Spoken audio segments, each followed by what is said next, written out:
시청자 여러분 안녕하십니까? 10월 5일 굿모닝 MBN 시작합니다. 먼저 오늘의 주요 뉴스입니다. 아시안게임 3연패에 도전하는 남자 축구 대표팀이 정우영의 활약으로 우즈베키스탄을 2대1로 꺾고 결승에 진출해 모레 저녁 일본과 맞붙습니다. 높이뛰기 우상혁은 아시안게임 2연속 은메달을 획득한 가운데 오늘은 남자 야구와 여자 핸드볼에서 한일전이 열립니다. 오늘 국회에서는 김행 여성가족부 장관 후보자와 유인촌 문화체육관광부 장관 후보자에 대한 인사청문회가 열립니다. 야당은 두 후보자에 대해 공직자로서 자질이 부족하다며 인사철회를 요구하고 있어 여야의 치열한 공방이 예상됩니다.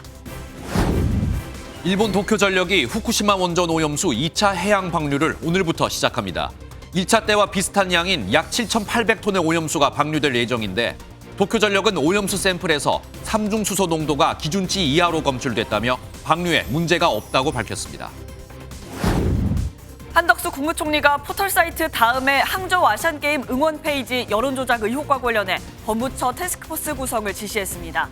다음은 해외 IP 2개가 매크로 프로그램을 통해 개입한 정황이 있다며 경찰에 수사 의뢰하겠다고 밝혔습니다. 밤사이 북서쪽에서 찬 공기가 내려와 오늘 아침은 기온이 10도 아래로 떨어져 어제보다 출근길이 더 쌀쌀해지겠습니다. 강원도와 경기 북부 일부 산지에는 평년보다 보름 이상 빠른 첫서리가 내릴 것으로 보이고 충남 서해안과 제주, 고지대 등에서는 강한 바람에 주의하셔야겠습니다. 포털사이트 다음에서 한국과 중국 남자 축구 클릭 응원전을 했는데요. 압도적으로 중국 응원이 많았습니다. 상황을 파악해보니 해외 IP를 통한 매크로 조작이었는데요. 방통위는 선거나 재난 상황에서도 이 같은 일이 벌어질 수 있다며 심각한 사태로 보고 있습니다. 김종민 기자가 보도합니다. 한국과 중국 축구팀 중 승리를 기원하는 쪽을 클릭하는 다음 웹페이지. 총 3,100만 건의 응원 중 한국팀 응원은 6.8%, 중국팀은 93.2%였습니다. 다음을 운영하는 카카오 자체 조사 결과 전체 클릭 중 해외 IP 2개가 63%를 차지한 것으로 확인됐습니다. 네덜란드와 일본 2개 IP에서만 모두 1,989만 건의 클릭 응원이 이루어진 겁니다. 이용자가 적은 심야 시간대에 2개 IP를 통한 매크로 조작이 이루어졌다는 게 카카오 측 설명입니다. 카카오는 재발 방지를 약속하며 수사도 의뢰하기로 했습니다. 방송통신위원회는 이번 사태를 심각하게 보고 있습니다. 이동관 방송통신위원장은 국기문란 사태로 이어질 수 있다고 경고했습니다. 선거 때나 긴급 재난 때나 또 금융시장에 엄청난 충격을 주는 그런 상황, 사태가 이제 계속 벌어질 거 아니에요. 방통위는 실태 파악이 끝나는 대로 포털 사이트 등에 대한 제재 조치를 포함해 재발 방지를 위한 제도 개선도 마련할 방침입니다. MBN 뉴스 김종민입니다. 정부가 총선을 6개월 앞두고 발생한 포털사이트 중국 응원 조작 사태를 제2의 드루킹 사건으로 규정하고 대책 마련에 나섰습니다. 드루킹 사건은 지난 19대 대선 당시 매크로 프로그램을 이용해 문재인 후보에게 유리한 댓글을 달고 상대 후보를 비방한 여론 조작 사건을 말합니다.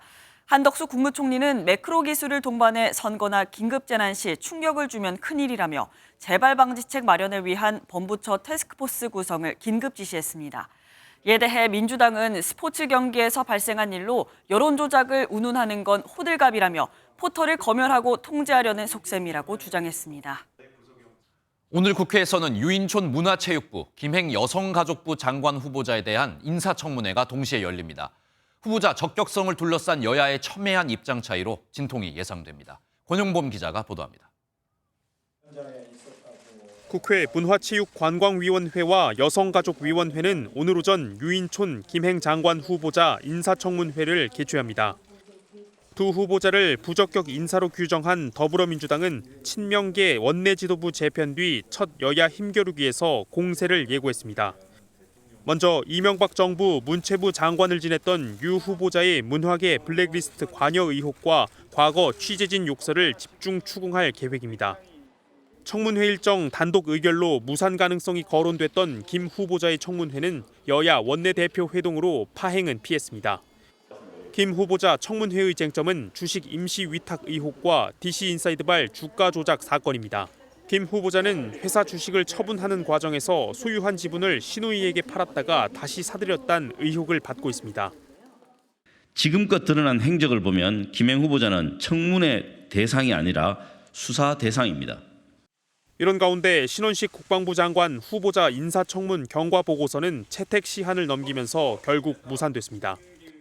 윤석열 대통령은 오늘 신 후보자 인사청문 경과 보고서를 국회에 재송부할 전망입니다. MBN 뉴스 권용범입니다. 윤석열 대통령이 어제 재향군인의 창설 기념식에 2년 연속 참석했습니다. 퇴역 군인들과 함께한 이 자리에서 윤 대통령은 지난 문재인 정부의 대북 정책 노선을 가짜 평화론이라고 부르며 강하게 비판했습니다. 북한의 위협으로부터 나라를 지켜야 한다며 또다시 안보의식을 강조한 건데요. 총선을 앞두고 보수 지지층 결집에 나선 것으로 보입니다. 이 내용은 원중희 기자입니다. 5천여 명의 퇴역 군인들 앞에 선 윤 대통령은 작심한 듯 지난 정부의 대북 정책을 조목조목 비판했습니다. 유엔사 해체나 종전선언 주장, 한미연합훈련 축소 등 전 정부의 정책 기조를 비판하며 이에 따라 우리 안보가 안팎으로 위협받고 있다고 말했습니다. 한미 연합 방위 훈련을 하지 않아야 평화가 보장된다는 가짜 평화론이 지금 활개치고 있습니다. 가짜뉴스와 허위 조작 선동이 민주주의를 위협하고 있다는 점도 재차 언급했습니다. 그러면서 참석자들에게 자유 대한민국을 지켜내자고 호소했습니다. 올바른 역사관, 책임 있는 국가관, 명확한 안보관으로 자유, 평화, 번영의 대한민국을 우리 모두 함께 만들어 갑시다. 윤 대통령이 재향 군인의 행사에 참석한 건 지난해 현역 대통령으로서는 20년 만에 모습을 드러낸 데 이어 두 번째입니다. 내년 총선을 6개월여 앞둔 상황에서 정체된 국정 지지율을 끌어올리기 위해 지지 기반인 보수층 결집에 나선 것으로 풀이됩니다. 윤 대통령은 이어 파독 광부와 간호사 등 240여 명을 초청해 오찬을 함께하고 오늘날 자유민주주의와 경제성장의 토대를 만든 노고에 감사를 표했습니다. MBN 뉴스 원중입니다. 앞서 보신 윤석열 대통령의 발언에 앞서 문재인 전 대통령은 SNS를 통해 북한과 대화의 노력조차 없다며 윤석열 정부의 대북 정책을 비판했습니다. 어제 14남북 공동선언 16주년을 맞아 내놓은 입장인데 외교 안보 분야에서 전 현직 대통령의 충돌이 계속되는 모습입니다. 이 소식은 황재현 기자입니다. 문재인 전 대통령이 어제 오전 페이스북에 올린 글에서 남북 관계가 또 앞이 캄캄한 어두운 터널 속에 들어섰다고 밝혔습니다. 대립이 격화되며 한반도 긴장이 고조되는데 대화의 노력조차 없어 걱정이 크다고 전했습니다. 또 국민들이 절실하게 평화를 바라며 힘을 모으면 평화 번영의 한반도 시대가 현실이 될 것이라고 덧붙였습니다. 2007년 14남북 공동선언의 16주년을 기념해 올린 글이지만 대화보다는 힘을 강조한 현 정부를 비판한 것으로 해석됩니다. 문 전 대통령은 9.19 평양 공동선언 5주년 기념식에 이어 최근 현 정부 외교안보 분야에 대해 잇따라 날을 세우고 있습니다. 지금 남북관계가 매우 위태롭습니다. 북한의 계속된 도발에 더해 최근의 외교 행보까지 한반도의 위기를 키우고 있습니다. 더불어민주당도 긴장 고조 행위를 멈추고 대화에 나서야 한다고 밝힌 가운데 국민의힘은 자기 반성을 해야 할 때라고 비판했습니다. 대북 굴종적 자세에 대해 북한은 속으로 비웃으며 노골적인 남북관계 위협으로 대답하였음을 진정 모르는 것입니까? 여당은 또 잊히고 싶은 대통령인지 국민들이 진심을 알고 싶어 한다고 지적했고 대통령실 핵심 관계자는 문 전 대통령 발언과 관련된 입장은 없다고 밝혔습니다. MBN 뉴스 황재현입니다. 북한 해킹 조직이 국내 주요 조선업체를 대상으로 여러 차례 해킹을 시도한 정황이 발견됐습니다. 북한 김정은 국무위원장이 부쩍 해군력이 중요하다고 외치고 있지만 막상 기술적 한계에 부딪히자 해킹을 시도한 것이라는 분석이 나오고 있습니다. 보도에 김태희 기자입니다. 최근 해군력 강화에 초점을 맞추고 있는 북한. 지난 8월 북한 해군사령부를 방문한 데 이어 방럿된 전략핵 잠수함과 수상함 전력을 갖춘 블라디보스토크 태평양 함대를 시찰한 김정은 국무위원장의 동선만 봐도 확연히 드러납니다.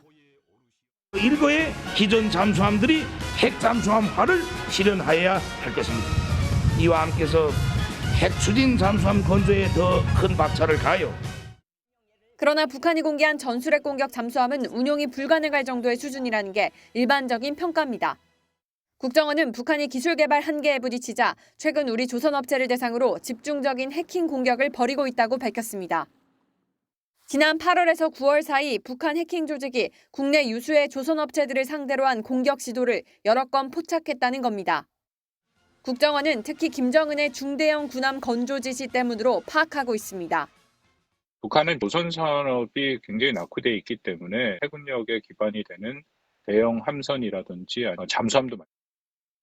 북한은 주로 IT 유지 보수업체 PC를 점거 우회 침투하거나 내부 직원을 대상으로 피싱 메일을 유포해 악성 코드를 설치하는 해킹 방법을 사용한 것으로 전해졌습니다. 국정원은 현재 해당 업체의 관련 사실을 통보하고 공격이 예상되는 주요 조선업체에도 자체 보안 점검을 요청했습니다. MBN 뉴스 김태희입니다. 일본 도쿄전력이 오늘부터 예정대로 후쿠시마 원전 오염수 2차 방류를 시작합니다. 1차 방류량과 마찬가지로 앞으로 17일 동안 7,800톤가량의 오염수를 처분할 방침인데요. 도쿄전력은 오염수 샘플에서 삼중수소 농도가 기준치 이하로 검출됐다고 강조했습니다. 김도형 기자입니다.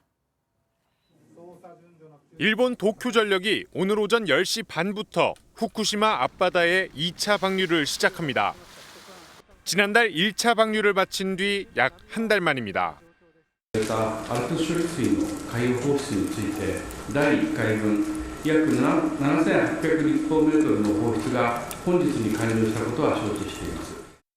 도쿄전력은 원전 오염수를 바닷물에 섞은 뒤 방사능 물질인 삼중수소 농도를 측정한 결과 기준치를 밑돌았다고 강조했습니다. 또 희석설비 일부에서 도장이 부푼 걸 확인했지만 기능은 정상적으로 유지되고 있다며 방류에 문제가 없다고 설명했습니다. 2차 방류는 앞으로 17일 동안 진행됩니다. 하루 방류량은 460톤, 전체 방류량은 1차 때와 비슷한 약 7,800톤입니다. 계획대로라면 오염수 저장량의 약 2%인 31,200톤이 내년 3월까지 배출될 예정입니다. 일본 정부와 도쿄전력은 오염수 방류 계획이 문제 없다는 입장이지만 중국에 이어 러시아까지 일본산 수산물에 대한 수입 금지를 검토하면서 주변국과의 갈등은 계속될 전망입니다. MBN 뉴스 김도형입니다. 미국 공화당 내분으로 하원 의장이 해임된 가운데 바이든 대통령이 의회 승인 없이 우크라이나를 지원하는 방안을 고려하고 있습니다. 곧 중대 연설을 할 예정인데 후폭풍도 예상됩니다. 워싱턴에서 최중락 특파원입니다. 지난달 30일 미국 의회에서 통과된 45일짜리 임시 예산에는 우크라이나 추가 지원 예산이 포함되지 않았습니다. 공화당 내 강경파들이 반대했기 때문입니다. 더구나 강경파들이 같은 당 소속의 메카시 하원 의장까지 해임하면서 우크라이나 추가 지원은 더욱 힘들어졌습니다. 바이든 미국 대통령은 공화당 내분으로 우크라이나 지원이 어려워졌다며 곧 다른 방안을 찾을 것이라고 밝혔습니다. It does worry me, but I know there are a majority of members of the House and Senate in both parties who have said that they support funding Ukraine. 하원 의장이 공석인 상황에서 의회 승인을 우회해 우크라이나 지원 방안을 검토 중인 것으로 알려졌습니다.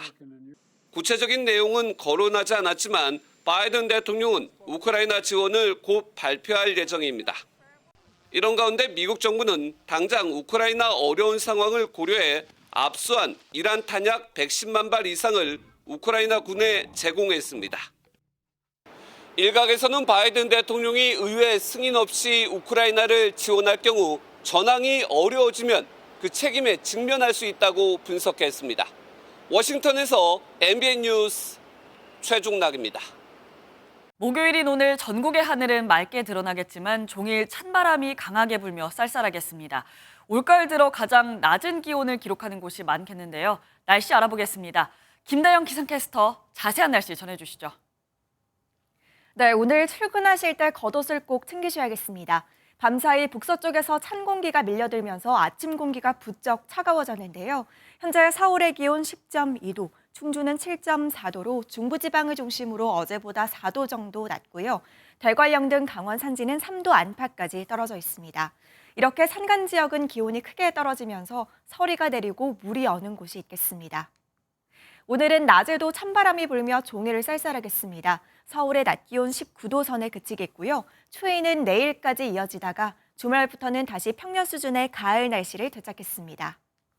오늘 전국 하늘 맑게 드러나겠고요. 서해안과 제주에는 강풍주의보가 발효 중인 가운데 초속 20m 이상의 돌풍이 불어들겠습니다.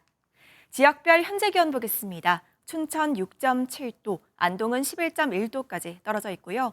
한낮에는 대부분 20도 안팎으로 어제보다 3도에서 5도 정도 낮겠습니다. 날씨였습니다.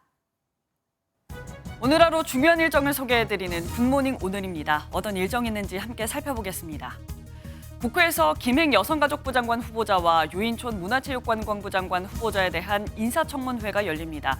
각각 주식 파킹과 문화계 블랙리스트 의혹 등 두 후보자를 둘러싸고 야당의 집중 공세가 예상되는 가운데 여야의 충돌도 불가피해 보입니다. 지난 2014년 10월을 끝으로 열리지 않던 한국과 일본 외교차관 전략대화가 오늘 9년 만에 열립니다. 한일 외교차관 전략대화는 현안 협의는 물론 글로벌 이슈에 대응하자는 취지에서 2005년부터 시작됐지만 한일 관계가 악화되며 그동안 중단됐습니다. 일본 도쿄전력이 오늘 오전 10시 반부터 후쿠시마 제1원전 오염수의 2차 해양 방류를 개시합니다. 오는 23일까지 진행되는 2차 방류는 1차 때와 비슷한 약 7,800톤의 오염수가 방류됩니다. 도쿄전력은 어제 바닷물로 희석한 오염수의 삼중수소 농도를 측정한 결과 방류 기준을 충족시켰다고 전했습니다. 오늘 아침 추경호 경제부총리 주재로 비상경제장관회의 겸 물가관계 장관회의가 열립니다.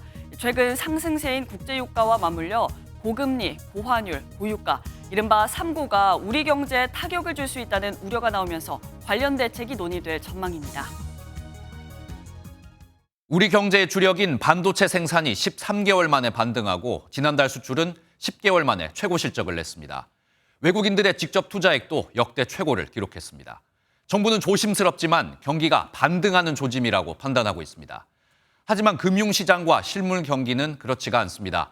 긴 연휴 끝에 어제 문을 연 코스피 시장은 외국인과 기관의 매도 폭탄 속에 하반기 최대 폭으로 급락했고 환율도 14원 급등해 11개월 만에 연고점을 갱신했습니다.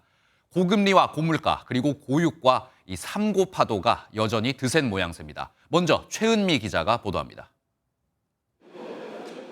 코스피가 전거래일 대비 2.4% 넘게 하락하며 6개월 만에 2,410선을 내주고 2,405포인트로 마감했습니다. 지난 3월 미국 실리콘밸리 은행 사태 이후 최대 폭으로 하락한 겁니다. 외국인과 기관이 8,700억 원 가까이 물량을 쏟아내자 개인이 8,300억 원 사들였지만 판을 바꾸기엔 역부족이었습니다. 코스닥은 낙폭이 더 컸습니다. 4% 급락하며 807포인트로 마감했습니다. 미국 연방준비제도가 추가 금리 인상을 시사하며 한동안 고금리 상황이 계속될 것으로 전망되자 안전자산 선호 심리가 강해지면서 주식시장에서 자금이 이탈하고 있는 겁니다. 돈이 주식에서 채권으로 옮겨가며 미국 10년물 국채금리가 4.8%를 돌파해 2007년 이후 최고치를 기록했습니다. 미국 달러화 가치도 급등했습니다. 원달러 환율은 무려 14.2원 급등한 1363.5원으로 마감하며 연고점을 또다시 갈아치웠습니다. 11월에 금리 인상을 할 가능성이 높아져 있기 때문에 지금 10월부터 11월 사이에 높은 변동성이 예상되기 때문에 환율은 상단이 확실히 열려 있다라고 보는 것이 맞다고 판단합니다.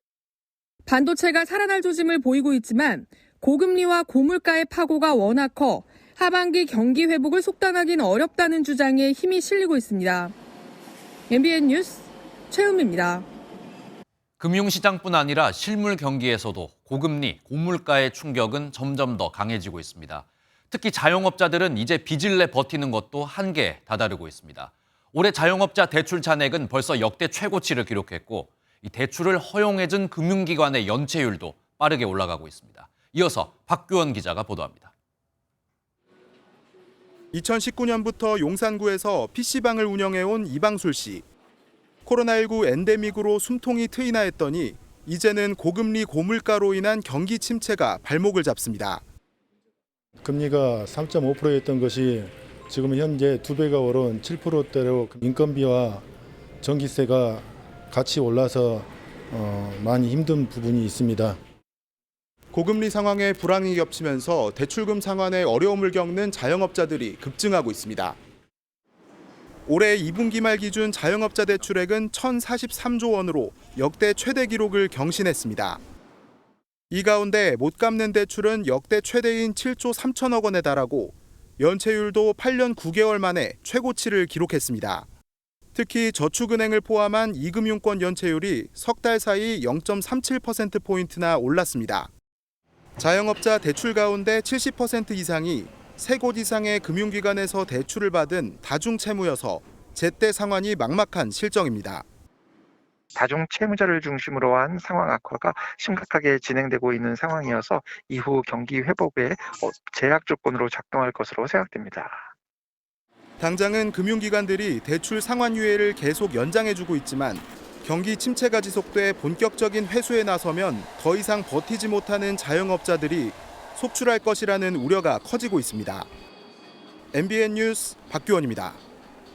지난달 미국의 고용 증가폭이 상당 부분 둔화했다는 발표에 고공행진 중이던 미국 국채 시장이 안정세를 보였습니다. 미국 고용정보업체가 9월 민간기업 고용이 지난달의 절반 수준으로 줄어들었다고 발표하자 10년 만기 미국 국채 수익률은 5bp 하락했습니다. 전날 수익률은 4.8%를 돌파해 16년 만에 최고치를 기록했는데 한편 미국 휘발유 수요가 감소하면서 국제 유가는 5% 이상 급락했습니다. 어제 서울 송파구 석촌역 인근에서 달리던 시내버스 엔진에 불이 나는 사고가 있었는데요. 자칫 큰 인명피해로 번질 뻔했습니다. 다행히 버스기사와 인근 상인, 승객이 소화기로 초기 진화에 나서면서 승객 등 9명 모두 무사히 대피할 수 있었습니다. 안정모 기자입니다. 멈춰선 버스에서 연기가 조금씩 새어나오더니 이내 정류장 전체를 순식간에 집어삼킵니다. 가까이서 보니 버스 뒤편은 아예 매서운 불길에 뒤덮여 있습니다. 진화 작업이 이루어지면서 소화기 분말과 연기가 섞여 더욱 혼란스러워지고 양쪽 도로 모두 차량 운행이 제한됩니다. 어제 오후 1시 50분쯤 서울 송파구 석촌역 인근 버스 전용 차로에서 시내버스 한 대가 갑자기 멈춰섰습니다. 뒷바퀴 근처에 있는 엔진에서 불이 난 겁니다.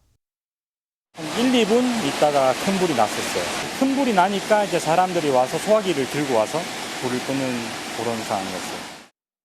버스 안에는 기사를 포함해 9명의 탑승자가 있었습니다. 다행히 다친 사람 없이 모두 대피했습니다. 불은 15분 동안 버스 뒷부분을 태운 뒤 꺼졌고 사고 버스는 소방당국에 의해 견인됐습니다. 불이 난 사실을 직감한 버스 기사가 인근 상인 승객 등과 함께 소화기로 초기 진화에 나선 덕분에 피해가 커지지 않은 것으로 보입니다. 경찰과 소방당국은 버스 정비에 문제가 있었는지 등 정확한 사고 원인을 조사할 예정입니다. MBN 뉴스 안정모입니다. 제주항에서 자동차를 훔쳐 무면허로 운전을 하다가 사고를 낸 중학생 2명이 경찰에 붙잡혔습니다. 시속 100km로 도주하며 추격전이 벌어졌는데요. 이 중학생들은 사이드미러가 펼쳐져 있어 문이 잠기지 않는 차량만 골라 범행을 저질렀습니다. KCTV 김경임 기자의 보도입니다.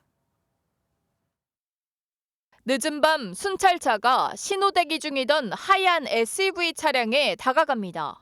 순찰차가 옆으로 다가가자 갑자기 신호도 무시한 채 속력을 내며 달아나기 시작합니다. 지난달 30일 제주시 노영동의 한 아파트에서 도난 신고가 접수된 차량입니다. 화북동에서 발견된 도난 차량은 경찰을 보고 도주하기 시작해 제주항 인근 시설물을 들이받고 나서야 질주를 끝냈습니다. 그런데 3km가량 이어진 추격전 끝에 운전석에서 내린 건 중학생. 면허도 없이 훔친 차량을 몰고 다닌 겁니다. 심지어 중학생인 친구 한 명도 차량에 함께 타 있었습니다. 차량을 훔친 중학생들은 한바탕 도주극을 벌인 끝에 이곳에 있는 펜스를 들이받고 나서야 멈췄습니다. 경찰은 10대 청소년 2명을 무면허 운전과 방조 혐의로 현행범 체포했습니다. 도주 차량이 상당히 빠른 시속으로 도주하고 있었기 때문에 신호 대기 중인 차량이나 보행자가 2차 사고 우려가 있었습니다. 경찰은 운전자인 A군을 촉법소년으로 소년부에 송치하고 차량에 함께 타고 있던 B군만 무면허 운전 방조 등의 혐의를 적용해 조사하기로 했습니다. 한편 A군은 차량을 훔친 다음 날 제주시 노영동 일대에서 주차된 차량의 문을 열고 물건을 훔치려다 미수에 그쳤지만 촉법소년이라는 이유로 또다시 형사처벌을 면했습니다. KCTV 뉴스 김경임입니다. 추석 연휴 마지막 날 문도 열지 않은 은행에 삿갓을 쓴 감도가 나타났습니다. 전기톱으로 금고를 열어 돈을 훔치려 했지만 은행 금고가 그렇게 쉽게 열리진 않았습니다. 눈썰미 좋은 형사가 과거 삿갓을 쓰고 범행했던 남성을 찾아 결국 붙잡았습니다. 정치훈 기자입니다. 삿갓을 쓴 남성이 은행문을 열고 들어옵니다. 한 손에는 전기톱, 다른 손에는 자루를 들었습니다. 괴이한 차림의 이 남성, 전기톱으로 철문을 잘라 은행 내부까지 진입하는 데 성공합니다. 자루를 들고 곳곳을 살폈지만 별다른 소득 없이 잘랐던 문으로 빠져나갑니다. 연휴 마지막 날이라 근무한 사람은 없었지만 보안 시스템이 작동하면서 도주한 겁니다. 아침 붉은 비낮에 영업 안 하는 시간에 구멍을 뚫어서 온 거라고 상상 자체를 해본 적이 없어요. 열어지지도 않고. 삿갓으로 얼굴을 가려 추적을 피하려 했지만 이 삿갓이 오히려 독이 됐습니다. 한 형사가 과거에도 삿갓을 쓰고 범행한 사실을 기억해내면서 이 남성을 특정해 2시간 30분 만에 체포했습니다. 붙잡힌 60대 남성은 지난 6월 출소했다가 돈이 떨어져 금고를 털려 있다고 진술했습니다. 잘리기 전에 혹시 CCTV가 있는가 보려고 삿갓을 살짝 제끼고 이렇게 쳐다봤어. 얼굴이 보일 거 아닌가. 경찰은 이 남성에 대해 구속영장을 신청하기로 했습니다. MBN 뉴스 정춘우입니다.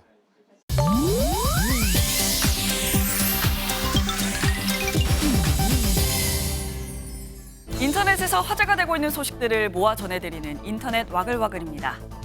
프로게이머 출신 방송인 기욤 패트리가 80억 원대 사기 혐의로 피소됐다는 소식입니다.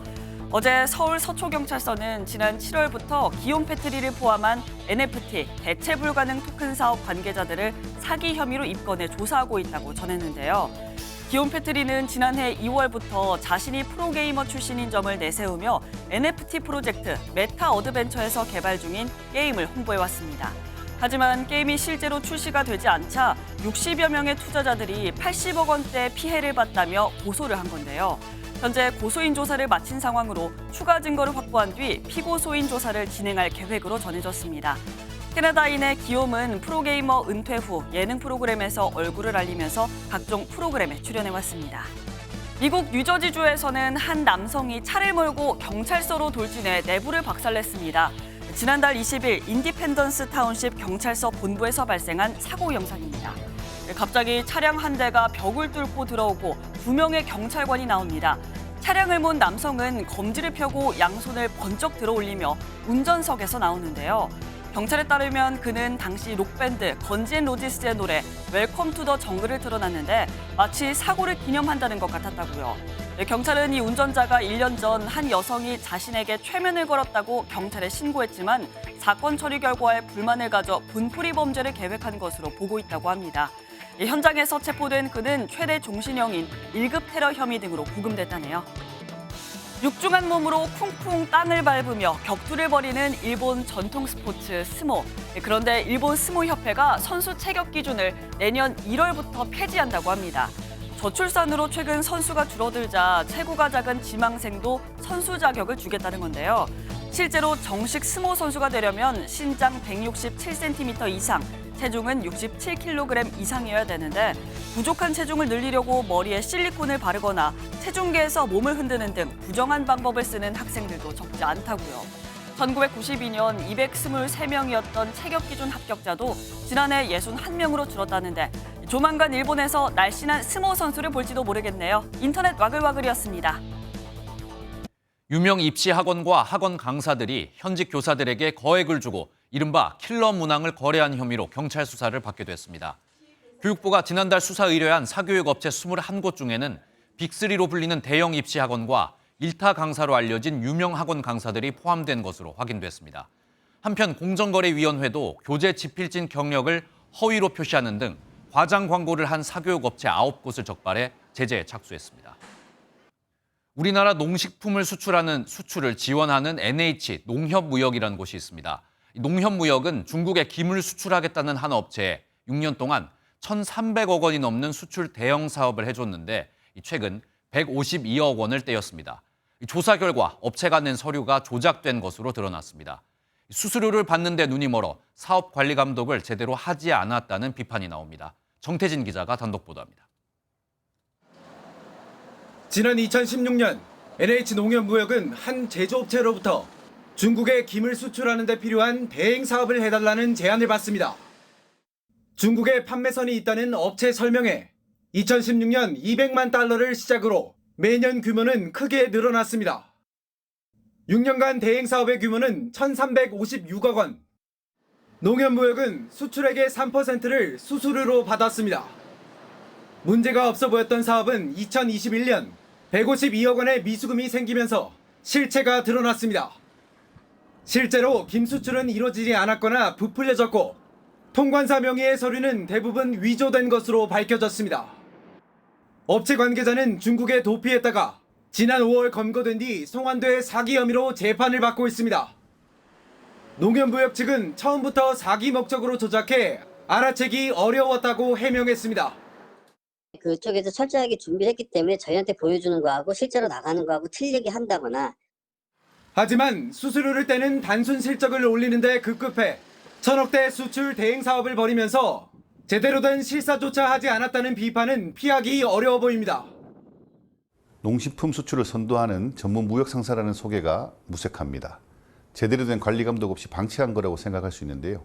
재발 방지 대책이 필요하고 농협무역 측은 임직원 21명에 대해 관리 소홀로 징계해직, 감봉 등 중징계를 내렸다며 외부 지원 사업에는 기준을 강화해 실사를 벌이겠다고 밝혔습니다. MBN 뉴스 정태진입니다. 숭실대학교 총장이 학교 측의 기사 편집 지도를 따르지 않은 학보사 편집국장을 엠번방 사건의 주범 조주빈에 빗대 논란이 된 적이 있습니다. 국가인권위원회는 인격권을 침해하는 발언으로 판단했는데요. 장 총장은 해당 학보사 편집국장을 직접 빗댄 게 아니라며 행정소송까지 제기했다가 최근 패소한 것으로 확인됐습니다. 신영빈 기자입니다. 지난 2021년 숭실대학교 학보사 숭대 15위 편집국장이던 K씨는 학교 측과 학보에 실릴 기사 내용을 두고 갈등을 겪었습니다. 전면 대면 수업을 하겠다라고 입장을 밝히셨는데 실현 불가능하다라는 주장을 하려고. 학교 측이 예산 부족을 이유로 학보를 조기 종간하는 등 갈등이 커지자 간담회가 열렸는데 이 자리에서 장범식 총장의 발언이 문제가 됐습니다. 조주빈이라고 아냐. 그때 조주빈도 학보사 편집국장을 했던 사람인데 학교에서 제지를 하지 않아서 그런 악마가 양성된 거다. 자신을 엠번방 사건의 조주빈에 빗댔다고 판단한 K씨는 국가인권위원회에 진정을 제기했고 인권위는 지난해 해당 발언을 인격권 침해로 판단하며 구제 조치를 권고했습니다. 장 총장 측은 이에 불복해 권고 처분을 취소해달란 행정소송을 제기했는데 최근 패소한 것으로 MBN 취재 결과 확인됐습니다. 인권위의 구제조치 권고는 강제력이 없지만 행정소송까지 제기한 겁니다. 인권위 측에서 최근 3년간 국내 대학에 구제조치를 권고한 것은 총 92차례인데 행정소송까지 간 건 숭실대학교를 포함해 2건뿐입니다. 숭실대학교는 항소 여부와 사과 의향 등을 묻는 취재진 질문에 판결문 검토 후 대응을 고민하겠다는 입장을 전했습니다. 불면증에 시달리며 휴학하기도 했던 K씨는 늦었지만 사과를 받고 싶은 마음뿐입니다. 그 지연된 정의는 정의가 아니다라는 말을 보다가 지연된 정의라도 받아들이고 싶은 사람이 대한민국에 정말 많다고 생각을 합니다. 사과하고 피해복 조치하는 걸로 결론을 냈으면 좋겠고요. MBN 뉴스 신영빈입니다.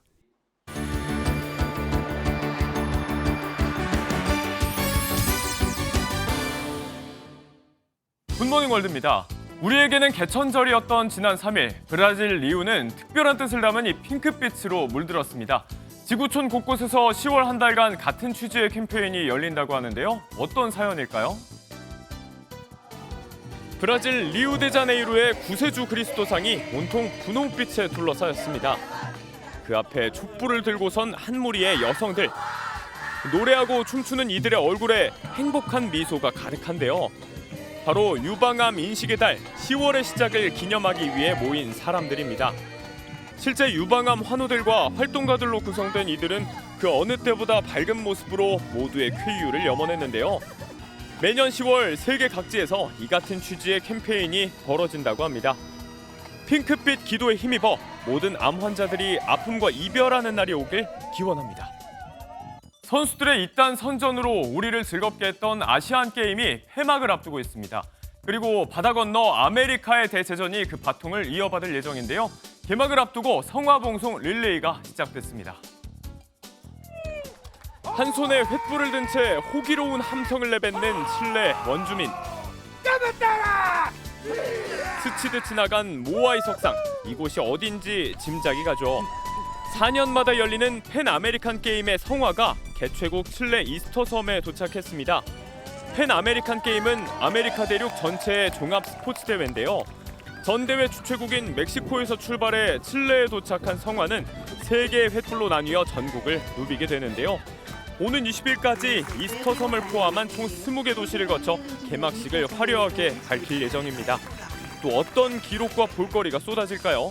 기대감이 불꽃처럼 일렁이고 있습니다. 올해 노벨 화학상의 영예는 QLED TV 관련 기술로 널리 알려진 양자점 연구자 3명에게 돌아갔습니다. 바웬디, 브루스, 예키모프 이 3명의 연구는 나노 기술에 색깔을 입혔다는 게 선정 배경이었는데요. 하지만 123년 역사상 처음 주최 측 실수로 수상자 명단이 사전 유출되면서 노벨상의 권위는 또 한 번 훼손됐습니다. 고정수 기자입니다.